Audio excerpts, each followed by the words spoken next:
పరిపాలనలో ప్రజానాయకుడు శ్రీ నాయా చంద్రబాబు నాయుడు గారిని అక్రమంగా అరెస్ట్ చేసి ఇప్పటికి కరెక్ట్గా 1 సంవత్సరం కాలం అయిపోతూ ఉంది.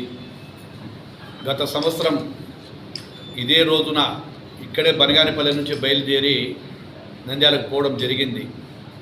నంద్యాల నుంచి పోయిన తర్వాత అక్కడికి వెళ్ళి పబ్లిక్ మీటింగ్ పెట్టిన తర్వాత ఆ రోజు రాత్రి 12:30 గంటల తర్వాత నిద్రలో ఉండేటువంటి వ్యక్తిని తీసుకువెళ్ళి అరెస్ట్ చేయడానికి దుర్మార్గంగా ఆ రోజు రావడం జరిగింది.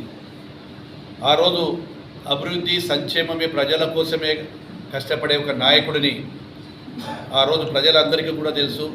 అటు సంక్షేమము ఇటు అభివృద్ధి కూడా సమానంగా చేసినటువంటి ప్రజానాయకుడు చంద్రబాబు నాయుడు గారు.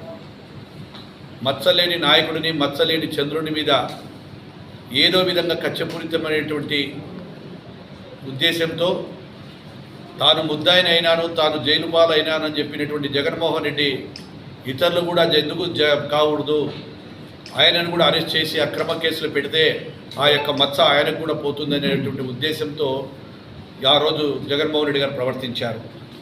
అదేవిధంగా చంద్రబాబు గారిని ఆ రోజు అరెస్ట్ చేసినప్పుడు హైకోర్టు కూడా వ్యాఖ్యానించింది. ఆ రోజు చంద్రబాబు నేరఘటనలో భాగస్వామ్యం ఉన్నట్టు ప్రాథమికంగా కనిపించడం లేదు. రికార్డులను పరిశీలిస్తే 22 నెలల తరువాత అరెస్టు చేయడం కరెక్ట్ కాదు అని చెప్పి బెయిల్ ఇచ్చేటప్పుడు విషయాలలో కూడా అప్పుడు కూడా మాత్రమే హైకోర్టు కూడా ఆ రోజు మాట్లాడడం జరిగింది.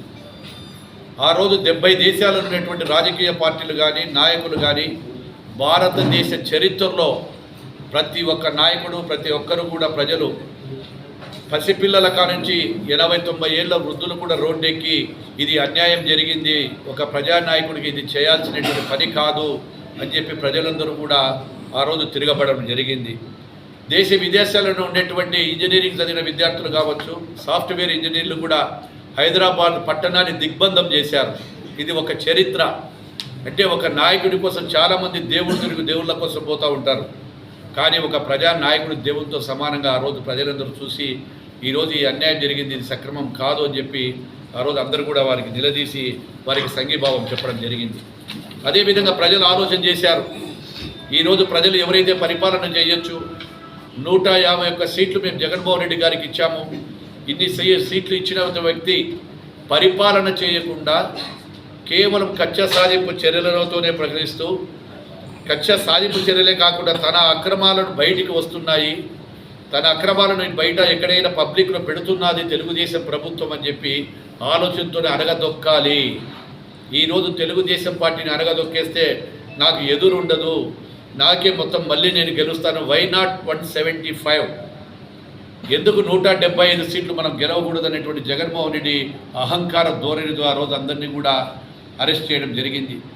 దేశ చరిత్రలో ఎక్కడ కూడా పబ్లిక్ మీటింగ్లు పెట్టుకుంటే మీరు బీటీ రోడ్ల మీద పెట్టుకోకూడదు, లోకేష్ బాబు గారు బయట తిరుగుతుంటే యువగలంలో కూడా అనేక ముప్పు తిప్పలు పెట్టి మైకులు లాక్కున్నారు.